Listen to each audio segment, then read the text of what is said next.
plan is to obliterate my legs, which I have not done so in such a way that has made me feel like I need a week between quad days. Like, it's only been 3 days since my last leg day with those hack squats and hip press, and my quads are fresh again.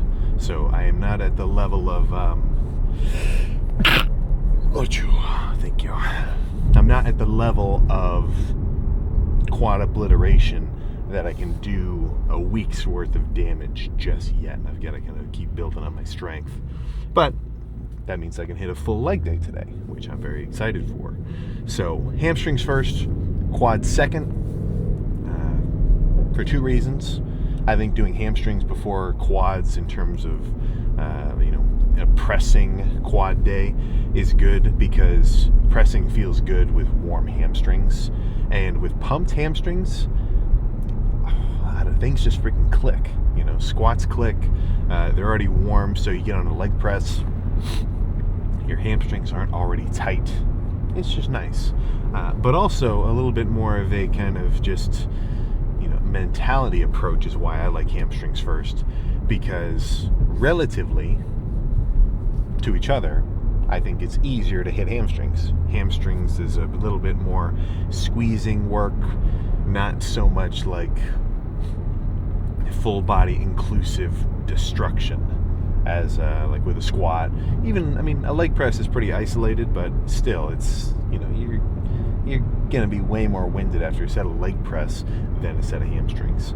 So for me, I like finishing hamstrings first and then saying, okay, now it's time to get extra real and wreck quads. And then by the time quads are over, I can sit down, take a breath, and say, oh, okay, there we go. Now we're done. But in terms of topics, I guess I'm kind of curious about what sort of motivations for working out do we see. I think it's never been broader as it is right now. The motivation to work out has definitely never been more varied, because there's guys who work out because they want to get big. There's guys who work out because they want to be very functional, like more of a functional kind of athlete kind of dude. There's guys who work out for, regular just cardio endurance kind of training. That's a little bit different. So just to pinpoint in the gym weights, there's kind of, I think, 2 spectrums of motivation. One being a very, I was about to say virtuous. I don't think that's right. That's not the right word. But there is on one side is just very direct motivation. I saw somebody who was big. I thought that was cool. I want to be like that. I'm going to work out and get big. Very, very simple, very basic. There's not a lot of different points from the end goal to the desired, or the desirer. I want to get big. I'm going to go to the gym and work out. Perfect. Very basic. And on the opposite side of the spectrum is, I think, guys who are a little bit more motivated by the results themselves, but not for their own sake, right? So that's the kind of guy where it's, he's pretty big, and then he's walking around with a tankless hoodie, or a sleeveless hoodie, showing off that he's really big.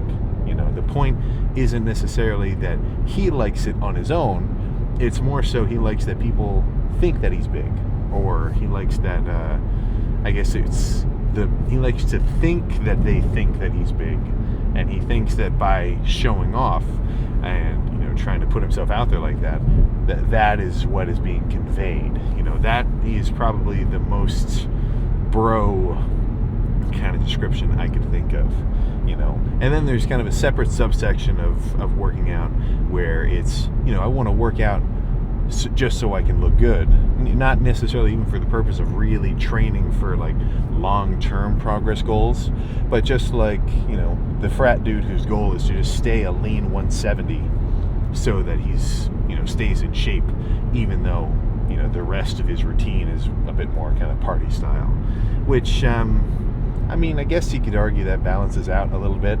if somebody's already going to get wrecked pretty regularly, working out, getting a decent protein intake, maybe I don't think these guys are doing a ton of cardio, but some cardio, it would definitely counteract the party lifestyle, so it's not like I'm saying you can only do one or the other. There's definitely a strong overlap, but it's just, there's a lot of different kind of points at play, right? And for me, I like to lean more so on the side of the basic direct approach.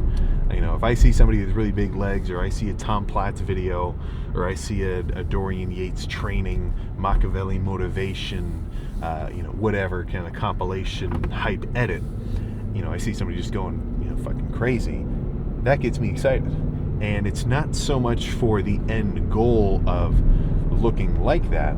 It's almost more so just the doing it, which I really like, Like if somehow there was a world where I could either just look how I would look in 5 years or 6 years or whatever my end state of size would be, going freaks style with that Nen binding contract, but in that scenario I never get to train again or get to work out again, that's not really appealing, because the point isn't the end goal for me. Half the point of what I enjoy, it isn't just physically being big. That's cool, I definitely like it, don't get me wrong, but it's more so the training itself. And loving the training just also happens to result in that end state, just physical progress, right? So it's where it's kind of hard to necessarily describe what my real end goal is, because as much as I do want to progress, the fun part is doing the training and really going extra hard and just killing it, just because that feels cool. For me, because everybody, if we could probably boil it down, has a little bit of a pinnacle point about whatever they're doing to work out, where that's what just makes them feel the coolest, and I think we all everybody likes that. The guy who's got 10 bracelets on and a matching necklace and something else, that makes him feel cool, right? That might not be your thing, but that makes him feel pretty freaking cool. So with the training, just coming in like a freak and throwing weight around, and just the feeling of that exertion and getting hyped and excited, that's what makes me feel cool. At least probably the most important part. I've had off seasons where I never even looked there was one year, or actually this is probably a 5-month period. It was one of my first real bulks, and I didn't look at myself in the mirror at all. I was not doing a pump check every lift. I would come in I was long sleeve, short pants every lift, every time. It was uncanny, the consistency I had with that. And it sucks because now all of those long sleeve shirts that I wore during that first bulk, well, now they don't even fit. A 2X and an XL, that's not in my wheelhouse anymore. And those shirts were freaking cool. They're extra nostalgic for me. But the point of that period of time was not okay, I want to look really big. It's kind of more so, okay, I want to train like a freak and get really big as a consequence, So that's not to say, obviously, I don't like a pump check. I think that's just an inaccurate statement, But if I had to pick one or the other, I think I definitely lean more so on just the enjoyment of the intense training side of things. And just and I felt like that this whole time. Even back when I was 17, when I had a study hall at the end of the day in high school. And this study hall was directly above my high school's weight room. So I went down one time and I asked the weightlifting, not the weightlifting coach, I guess the weightlifting teacher, because it was a class, if I could just come down and work out during that study hall. I didn't have a car, I didn't drive to the gym yet, so it's that would kind of be a pretty efficient sort of approach. And the guy let me do it, and I'm down there, I'm going to try to remember this. I need to I'm at a red light. Let me write this down in a notes so I don't forget. But here's a picture of me doing a side chest in my weight room at my high school. Side chest, weight room. Okay, yeah, I won't forget that. I'll splice it in. Holding my phone with one hand, doing a side chest. I got a little bit of, something or other. I think I was doing I could do 185 for a few at this point in time. I don't remember. I was lifting for sure. I don't remember exactly what my strength was. I didn't record any sets.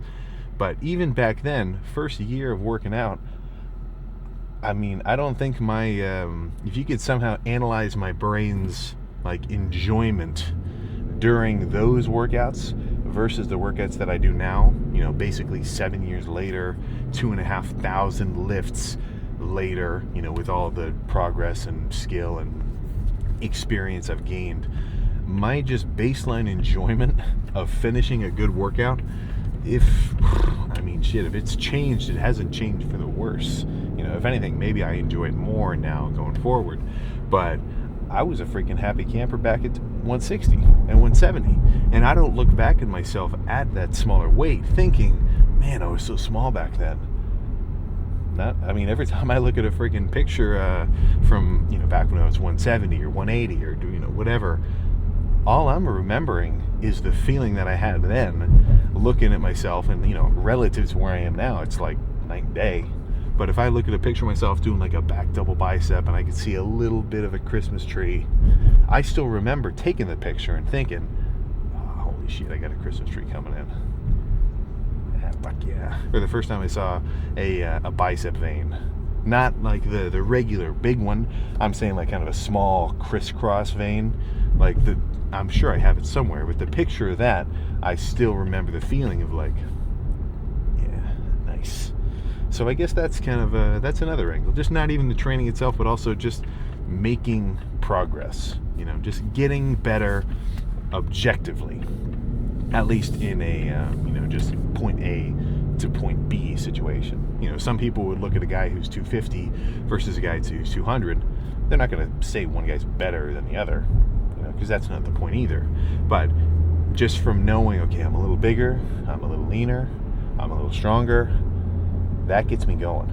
And every time that I do that, every time I push forward just a little bit further in terms of size, strength, leanness, just overall, what am I thinking of? Just challenges. Doing these bodybuilding shows, that whole amateur, pro debut, Arnold, everything that I've kind of done so far just validates in my mind that I've got the potential to keep going forward. So where's the downside? That's where I feel a little bit I've got a little bit of a kind of imposterish syndrome feeling. Not really, but it just when people ask me how do you stay motivated, and I can definitely get the idea of okay, yeah, shit, gains are slow, progress is slow, dieting sucks, you want to eat normal food, cardio's boring. I get it, but it's I've seen the light at the end of the tunnel. So there's no turning away from the path just because I know what lies on the other side.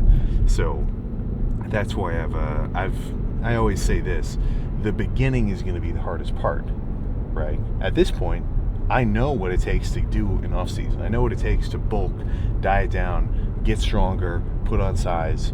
So I know I can keep doing it.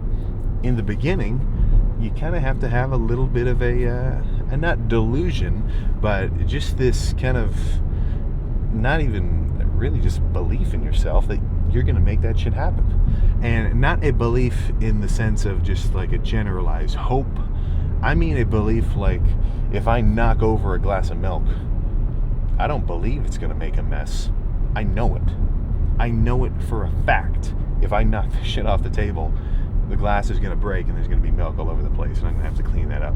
That's the kind of feeling that I would imagine people would want to have about their training. And I think I've had that for a while, where there is no if. There is no maybe.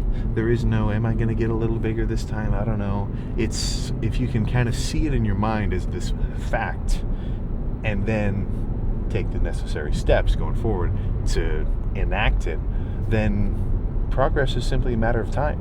It's not a question of if, it's only a question of when. You know, and time's gonna pass anyway. Like I'm getting deja vu for the times that I've said this before, but a year is gonna be gone. You know, it's already April. It's almost May. That's what the January, March, April. Yeah, we're almost 4 months down. This year is 30% over. Did New Year's not feel like yesterday? You know, did it not? Did your college graduation not feel like just a few years ago? Same, or high school, or whatever. Like, it's that's where you got to kind of cater to just knowing that you in 5 years is going to feel like a blink when that future you sort of remembers how you feel right now. So just try to cater to that. Under like just try not to waste too much time is, I think, the main point that I'm getting at. But now, just from saying all that, now I'm getting myself amped up for legs. But yeah, I think nothing else to say, but let's just get in there and get freaking started. Keep this energy up for this long ass freaking lift. All right, so let's start with heavy-ish laying curls, and then I'll kind of go sort of adjust accordingly. So I started with seated hamstring curls last time, so I think laying will be a good sort of change up. And unfortunately, or maybe fortunately, I don't know, but fortunately, this is a heavy ass stack. I can't do the full stack for any meaningful rep, and right now I definitely don't even want to try it. I'd probably rip my hamstring off. So 90 pounds out of the 150 available, that'll be good. And I'm going to pair this set with a Baki anime music video to We Own It, and then it's going to get me freaking going. So it's currently 11:30, so let's see how long this takes.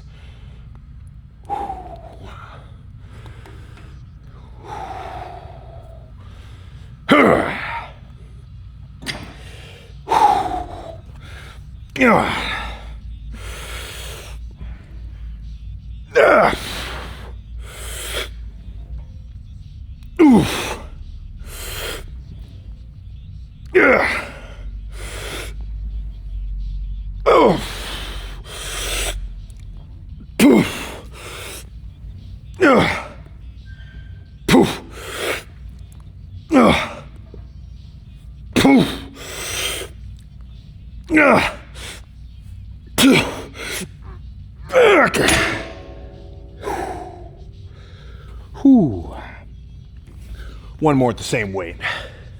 I'll probably do one more and then I'll have to drop it. But that was a good start.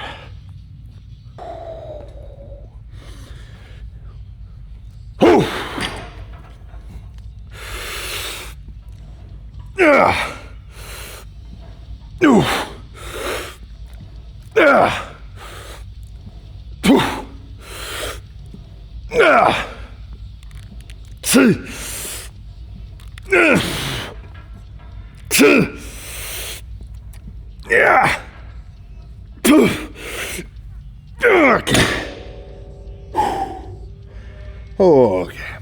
One more at that same weight.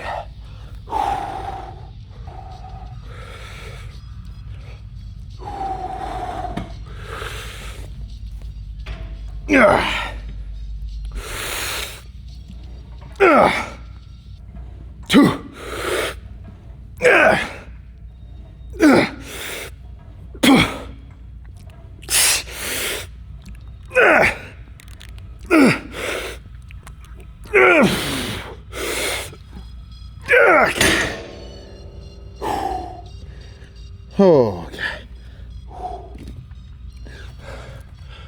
Let's do a little bit of a funkier light squeezing movement next. You'll see. All right, so this is a little more light pumpish of a movement. At the top of every rep, I'm still gonna have a little moment of like squeezing, but you get on the leg extension. I'm standing on a few plates to get my knee just about at the same height as this pivot point. And then instead of sitting and doing a leg extension, I'm standing on it backwards and I can do a single leg curl. So It's just a little bit different. Next, I'm gonna finish with seated curls, but I think 2 of these kind of quick burning will be solid. This would be like the equivalent of those fast cable presses rather than a squeezing fly. Worth a try if you could set it up.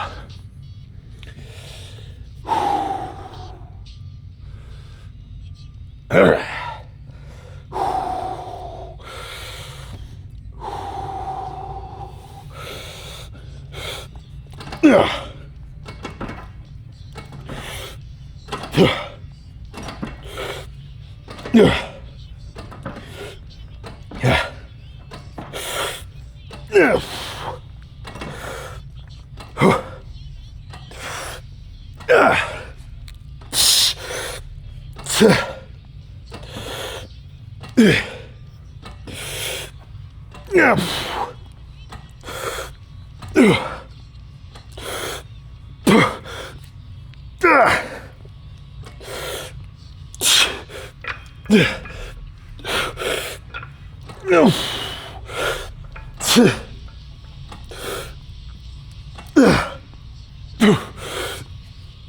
Okay. Oh, okay. One more. Okay.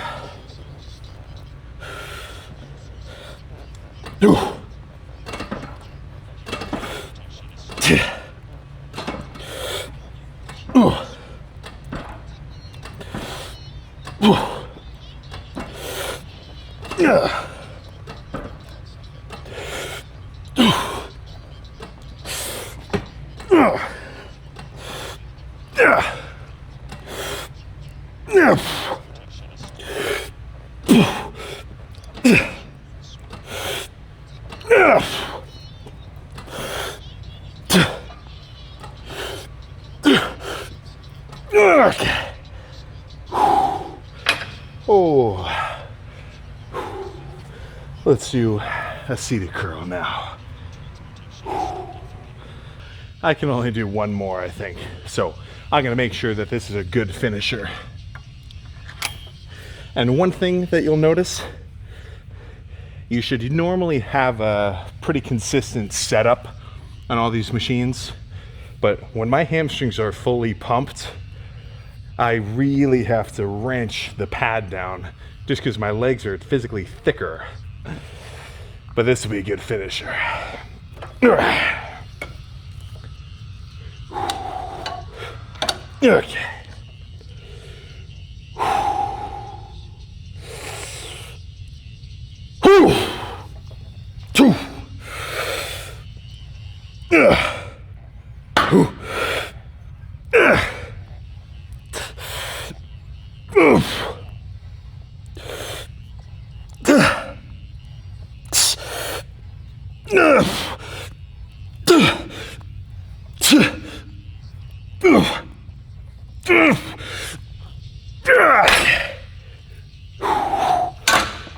Oh, okay.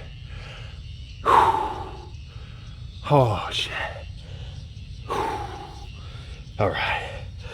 Let's switch gears. Get some quads started. So I've done a few warm-up reps. And this leg extension, probably this one and the next one. I don't know, maybe I'll just do the one. I'll see how I feel. But it's kind of serving 2 purposes. One, it is a hard working set, but it's also kind of a primer for my knees and my quads, so that when I move on to a hack squat or a leg press or maybe some Smith squats, my quads have already got some oomph to them, you know. Like, I really wouldn't recommend starting a quad session on the squat rack, you know, doing a plate for 5 and then 2 plates for 5 or however many you're doing, because I don't really think the squats are an awesome quad activator, you know. Like, obviously, you get enough weight, you're really putting a ton of tension through your quads.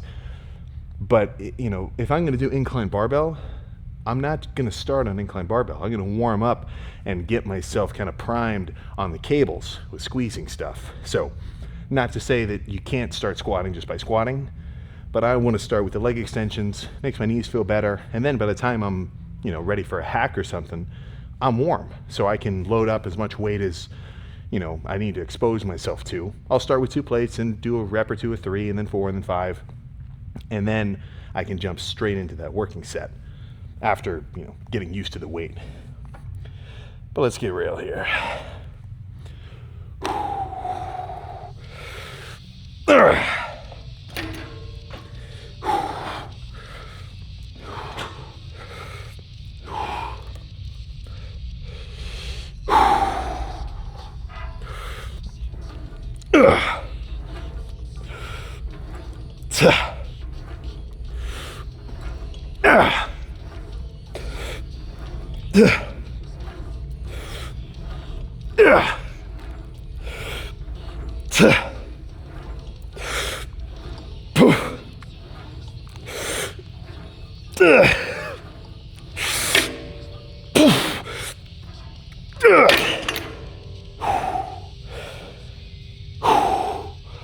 One more, a little heavier.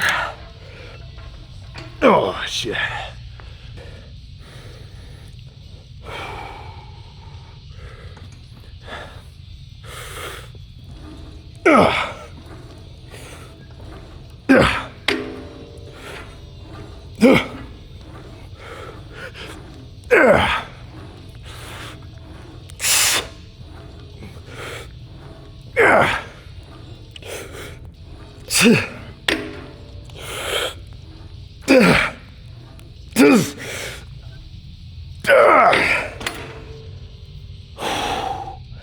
Okay.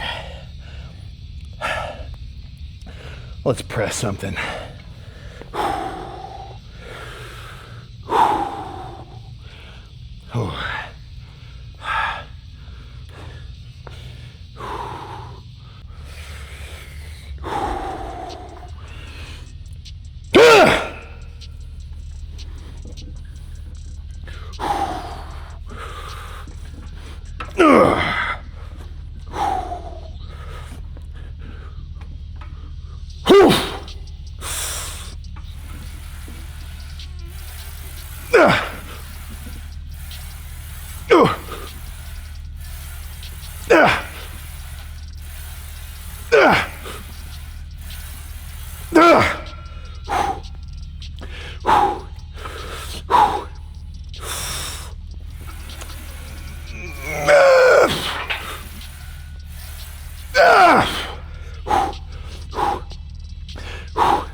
Fuck.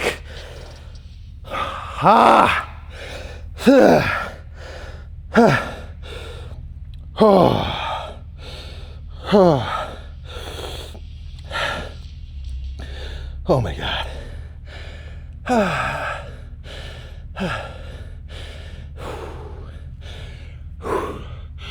Let's give me a second to describe that one. Shit.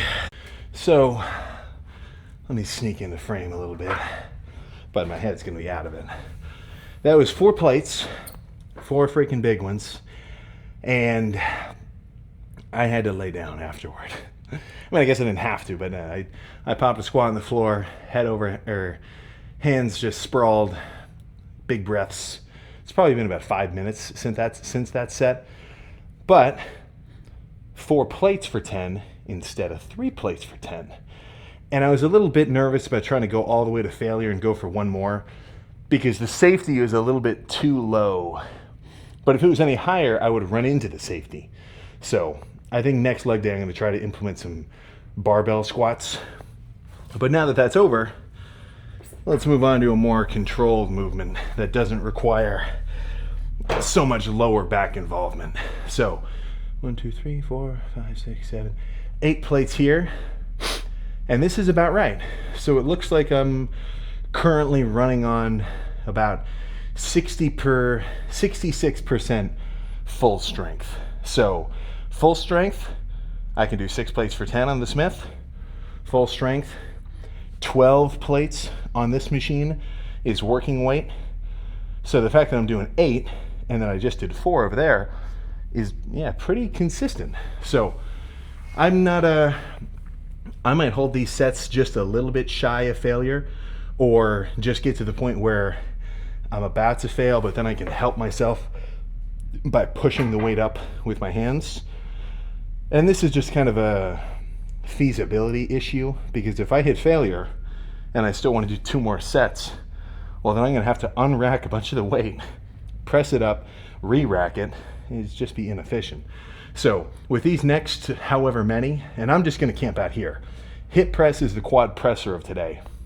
So I might do 5, we'll see. But I'm going to get just right there on the brink of failure, rack it, repeat. So let me pick a good song and get real.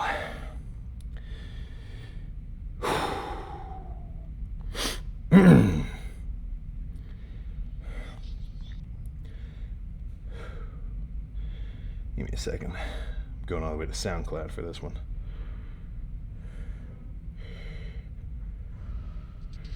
Yeah, there we go.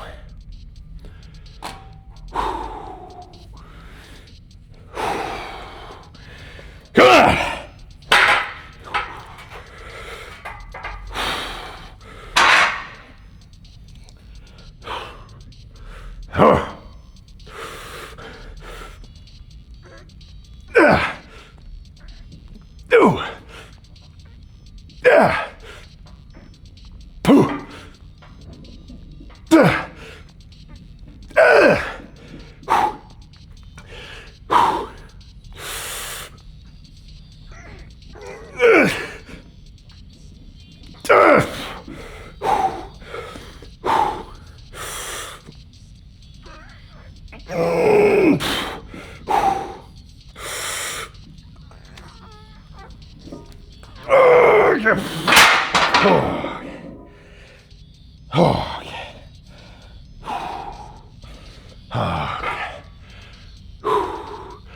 Get comfortable.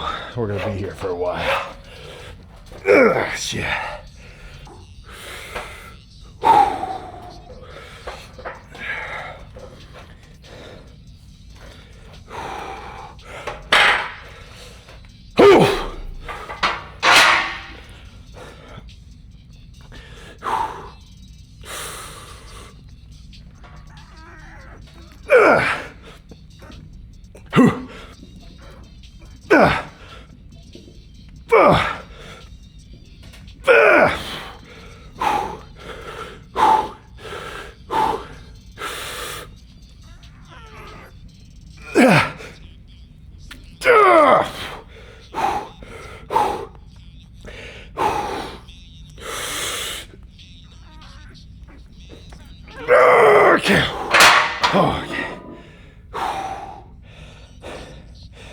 Okay. All right. 5 sets might have been an overstatement.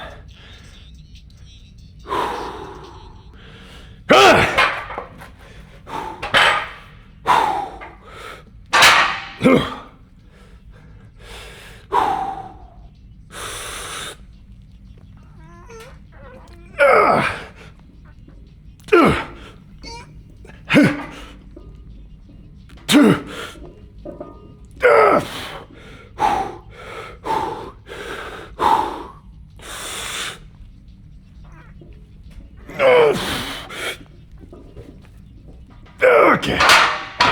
Okay. Shit.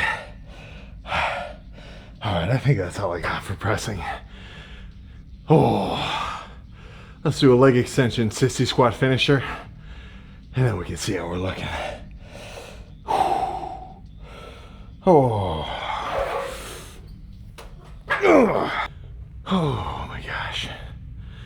Alright, I gotta move these plates out of the way that I was standing on before. But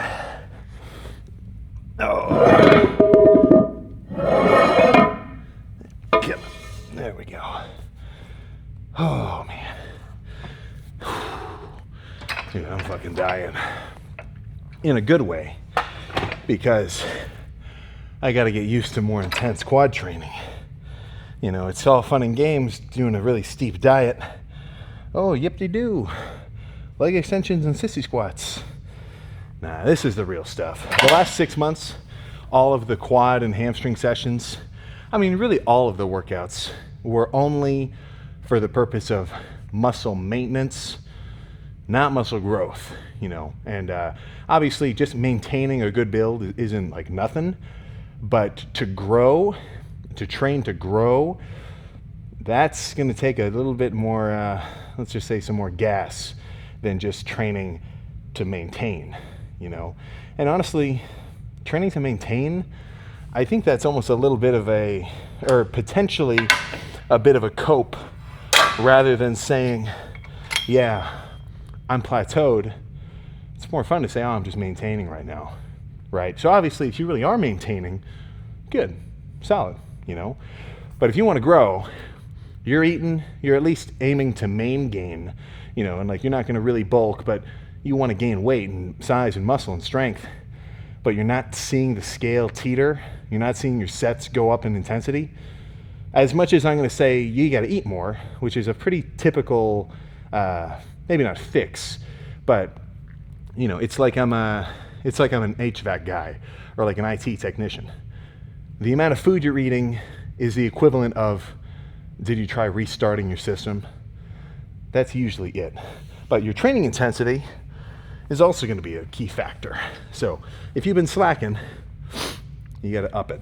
And that's what I'm doing right now. Now, I guess that you could say I was slacking intentionally because I didn't want to hurt myself during this whole dieting phase and just kind of tone down on the training. But now that I got some food in my system, I got to rev this shit to 7,000. So let's do some single leg. So as just a finisher, 5, 5, 5, 5 for as many as, you know, I feel is solid. Jump behind me and then do body weight assisted sissy squats where I hold on to something.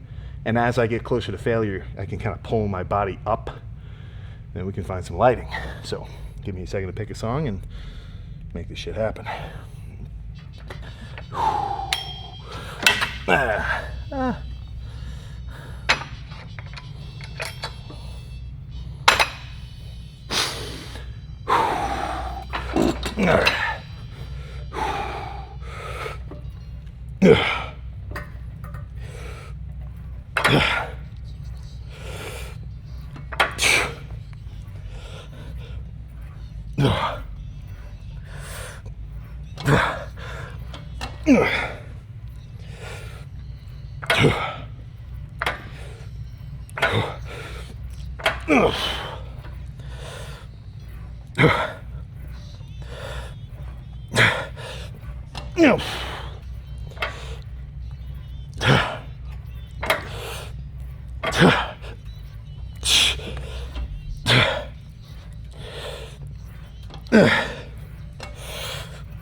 Okay, I lied.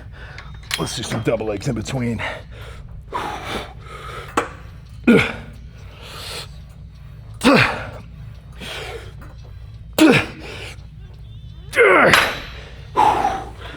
Holy shit.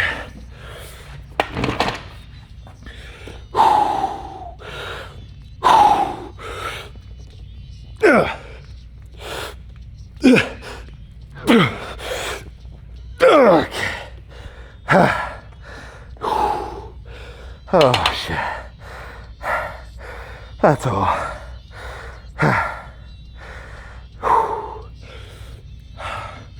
Let's see how we're looking.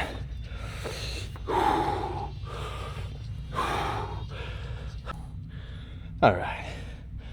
I've taken a second, but I think I need to make an adjustment to my quad training, or at least on the heavy quad days. And I got to get some more meals in me first. With chest, and I guess what you'd kind of just call like smaller muscle groups, I don't think it's so necessary now to, you know, get like 80% of your calories in before training. Now I'm also kind of on like a morning training kick just from this whole dieting phase, but I don't think I can just run off of 80 grams of carbs worth of oatmeal as a fuel source for something like this. Oh, goodness. But, yeah, basically 10 pounds up from my dieted weight. A good chunk of that being, intramuscular water, not just body fat. But definitely some body fat. I'm a little bit softer now than before. But even though that's the case, I wouldn't necessarily say that I'm upset with my current look by any means. So, apologies for the woo. Okay, let's see how we're looking. There we go. All right.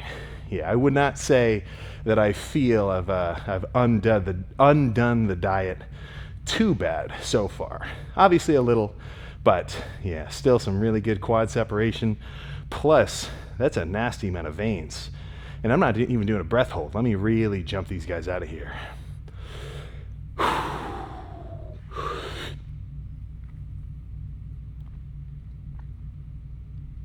Ah, shit. Oh, yeah. Let's do a little bit of a side hamstring pose as well. Yeah. When your legs are super pumped, you almost can't even squish your hamstring up against itself. But calves, still very detailed. Like obviously you've got the conventional calf meat on the backside, but there's also all this kind of fancy stuff looking at it sideways, which is pretty freaking cool. So over the course of these next few, really this entire off season, I'm going to be working on adjusting, or maybe adjusting isn't the right word, but increasing the intensity of my training across the board. Not just legs, but back, arms, chest, everything. And that doesn't always mean more volume. Right now, I think it does a little bit because I've been kind of going extra low volume during this dieting phase. Just because all I had to do was come in, get a good pump, enough to stimulate the targeted muscle, and then roll. But, as much as I want to make every set more intense, sometimes I think you do just have to do a few more sets, So going from this prep to now, putting some more fuel in the tank, my volume's definitely going to increase to a bit. Like I think I've been averaging, this last diet was probably towards the end, probably about 6 sets per body part or per muscle group in a workout, 5 or 6, so like 10 sets a week. Now they were good hard sets, but I think it's gradually going to increase closer to, more like 8 or 9 working sets per body part. So if that's the average that I'm going to be aiming for, well then what I'm going to do is make sure that of those 8 or 9, or sometimes it might be 7, I'm still going to adjust accordingly on the day.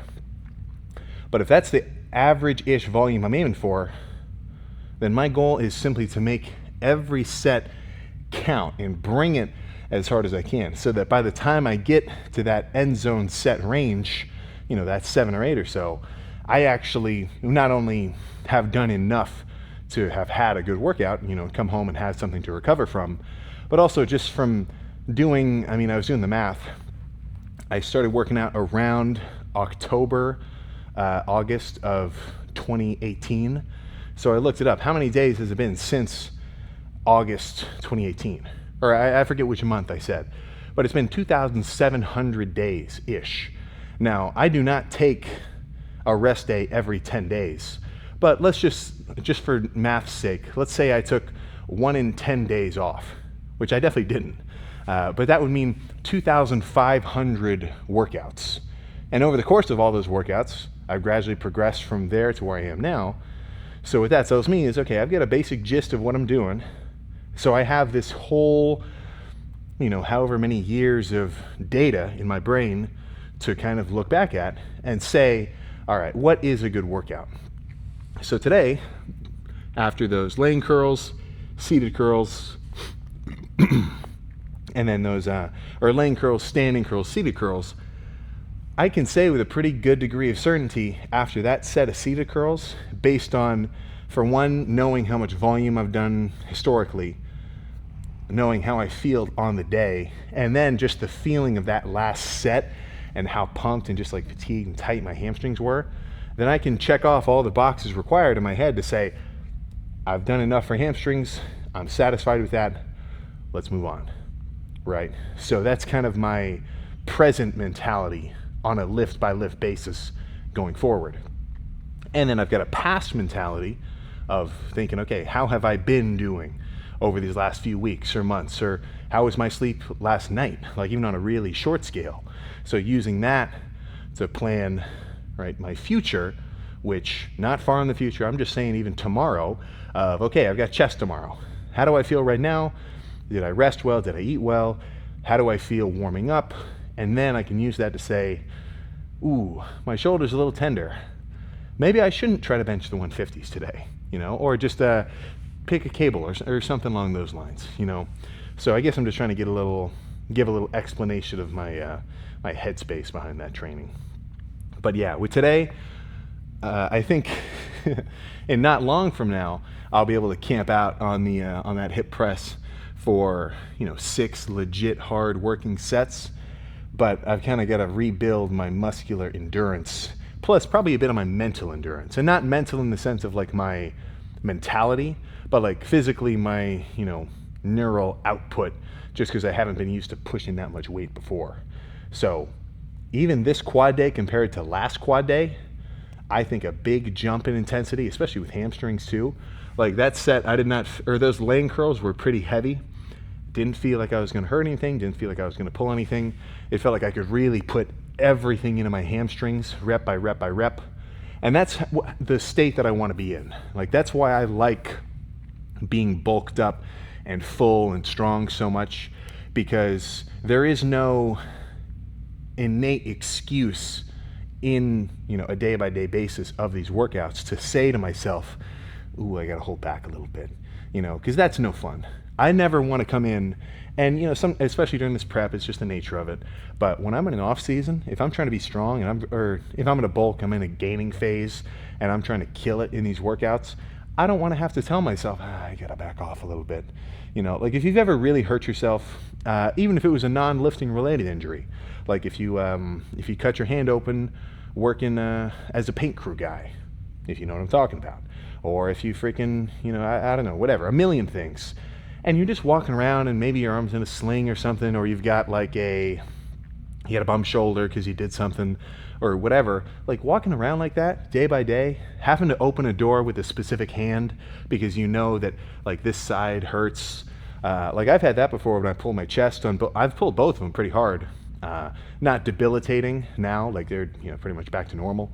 But like if you've ever had something like that and you got to go about your day accommodating a tweak, it's no fun and it really sucks.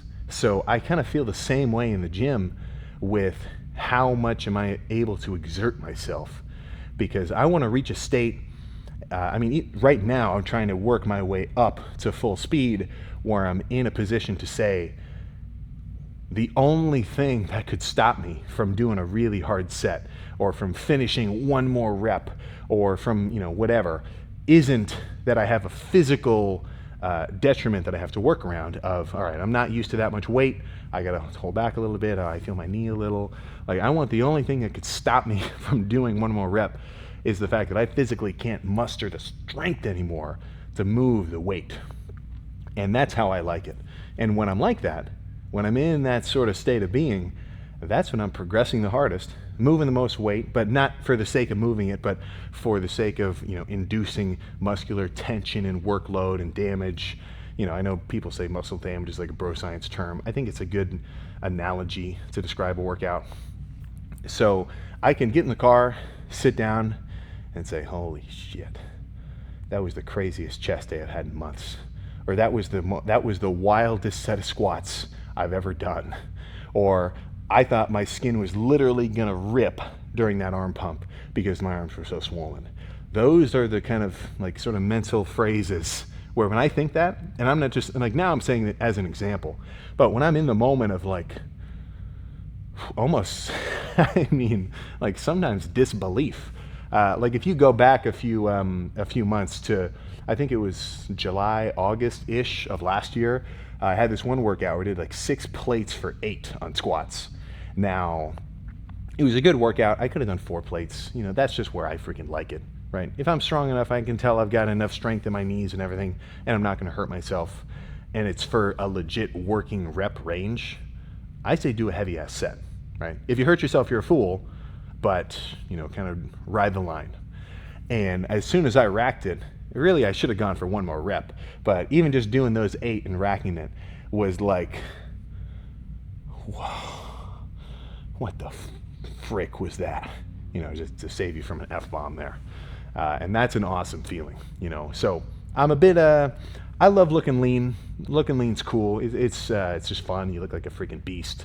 But coming in here and just exerting force, being being the unstoppable object in that sense is, or I guess the unstoppable force, not to say force twice, that's pretty good too. So I think I'm extra excited about this off season coming up because I've basically deprived myself of this feeling for the last 6 months for the sake of these competitions. So I'm on the, it's as though I've just been pulling back like a winding crossbow, if you can imagine. Like I'm just, every day of dieting was just cranking it back. And then basically now I feel like the trigger's fully loaded. And with, you know, the next however many weeks of food and rest and super hard training, we'll get back there. We'll get back to that full throttle. So I think nothing else to say except for the fact that cardio is going to be on the treadmill tonight. The seated bike would just destroy my quads. You can definitely hit some treadmill on a leg day. The bike or the Stairmaster, probably wouldn't recommend it. But yeah, now nothing else to say. Oh my God. Let's get in the car. All right. Even now, just sitting, and this is after a few minutes of just playing on my phone, sitting in the car, which is a very zen moment. You know, you just finish a really good leg day. Let me make sure the mic, okay, we're good. You just finish a really good leg day. You get in the car, you're still out of breath, residually from the workout.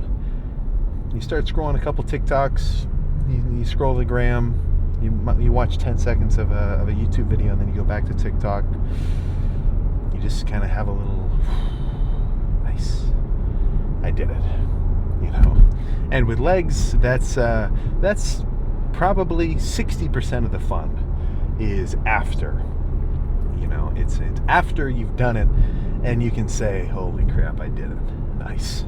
You know, it's like there's a few different types of workouts. I guess there's probably 3. There's the type that is fun and you feel good because you finished it. No, I guess there's only 2. You pretty much always feel good once you finish it. But, I don't know. I guess some people aren't going to really care for cardio that much. But there's 2 kinds of workouts. For me, a workout like chest or arms in the moment is very fun. And looking at yourself pumped up and, you know, done with it is also fun because you get that sensation of accomplishment of I had a badass workout. Hell yeah. And doing the workout is pretty cool because it's not incredibly difficult. Now, obviously, go as hard as you can, but I'm not finishing the set of tricep pushdowns and plopping onto the floor to catch my breath. You know, that's an added difficulty of quad training if you really bring it. So that's where quads is a little different because there's a different kind of excitement for quads. You know, like even today, because I knew I wanted to bring it, even just walking in the door and parking was like, all right. Like, obviously, I'm going to do the workout. I'm never sitting here thinking, do I even want to do it? Like, no, I want to do it. But it's a different feeling of, all right, shit. Let's get it. Let's get in there and make this shit freaking happen. You know, kind of sort of like before getting into an ice bath. A little bit, I guess if somebody really chills with their leg days, then they don't get that sensation. They don't get the what's the word? The privilege of being able to sit in the car after a really good workout and say, holy crap, man, that was freaking hard. So we're getting there, and I'm still kind of fighting two difficulties. I know I am kind of repeating myself, but it's just kind of the current state right now, because obviously that was a hard workout, but it's also a little extra hard subjectively for me right now, because I'm still getting back into the swing of hard legs. So as good of a workout as it was, it's also a little trickier because now I'm pushing myself into relatively new territory in terms of the intensity of the quad training from what I've been used to, which is what I want. So this workout to last quad day, substantial increase in a little bit of weight, some heft, and I think overall intensity, hamstrings and quads combined. So if over these next 3 days I get a good amount of rest and eat my food and sleep well and don't overdo it with my quads or anything, I'm going to come back stronger. Yip-de-doo, that's what I freaking want. So that's the plan. That is the plan. And that plan's not going to change.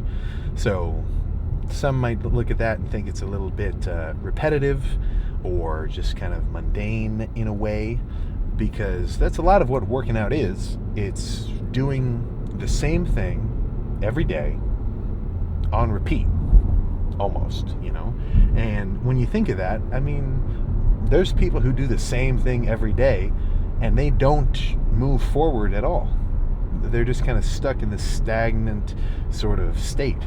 So that's where I'm always kind of bringing up, or I like to bring up the idea that all you need to do is push it into the green just a touch, just a little freaking bit, Nothing in life is exponential, at least, not often.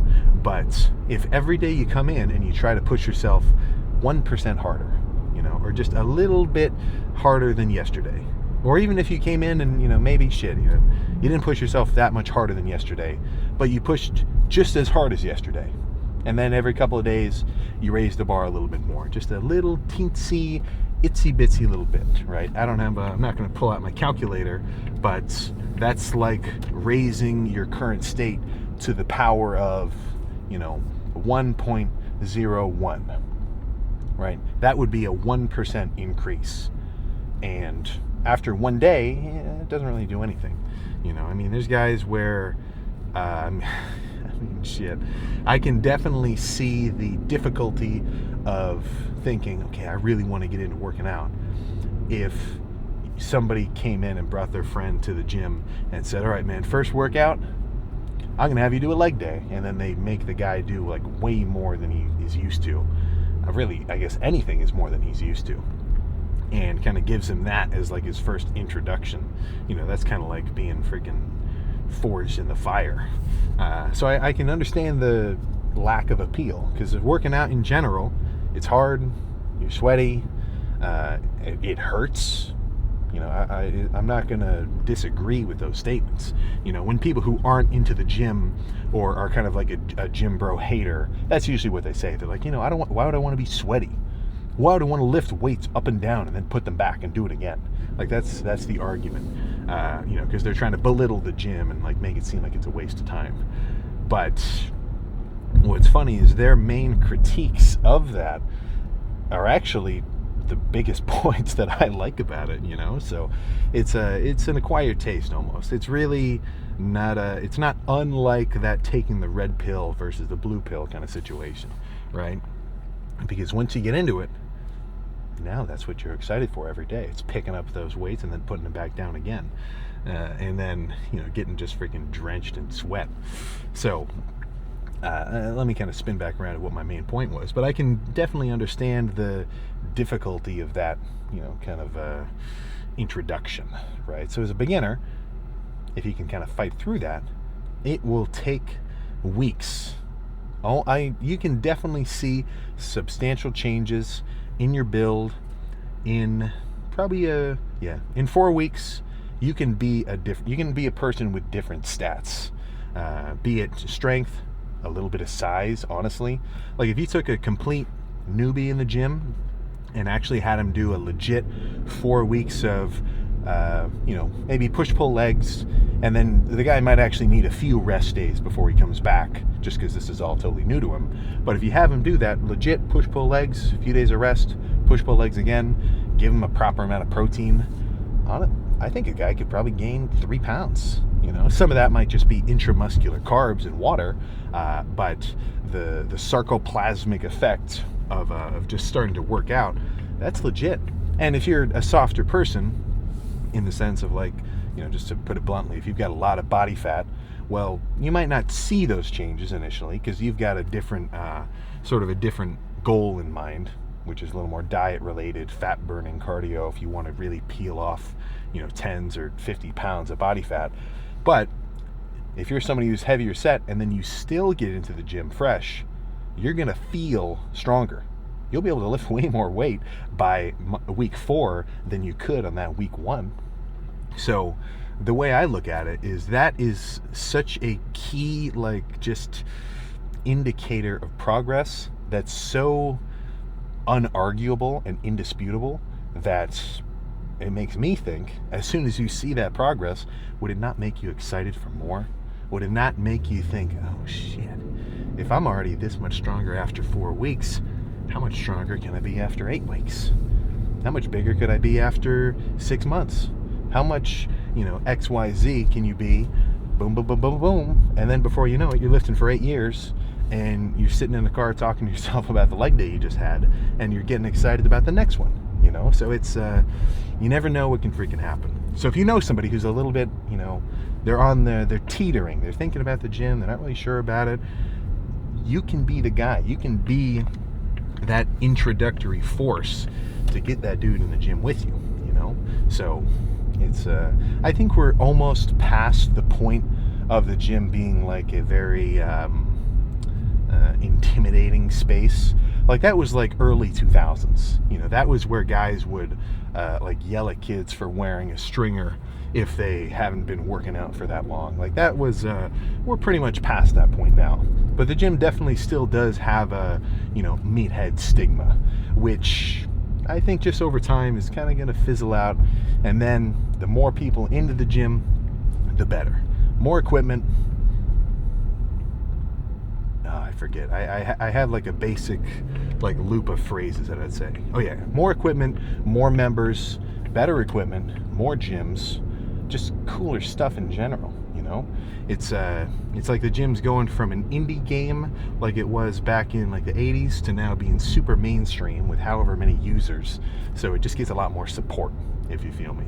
And one angle of that that's a little bit maybe underappreciated is the more people in the gym, the more people make hype edits and videos about the gym, and that gets me freaking going. I'm still amped watching somebody hit a crazy TikTok edit of a fat loss transformation or a PR or whatever. That shit gets me going. So it's let's just say the more the merrier, we can put it like that. But I'm gonna go home, get some food in my system. I've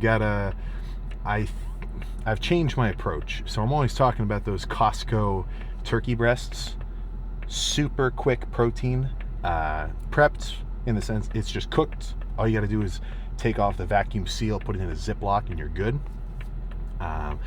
But instead of just leaving it as a full chunk and then cutting pieces off as necessary, this time I just cubed the whole thing and put it into a salad bowl with a lid on top. So that's going to be my protein of choice.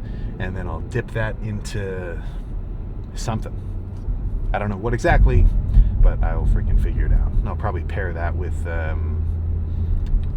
some sort of carb. I don't know. I wouldn't mind some saltines. I got some where the saltines are individually packed. So instead of a super long sleeve, it's just 15 crackers worth. So 5 grams of fat, 40 grams of carbs. I mean, shit. That's fine by me, so I'll figure it out. But either way, I'm going to feel my legs tomorrow. So I will see you for chest. And I will probably not do dumbbell because my hamstrings will be so cooked that I won't want to pick the dumbbells up onto the bench. But I'll see you then.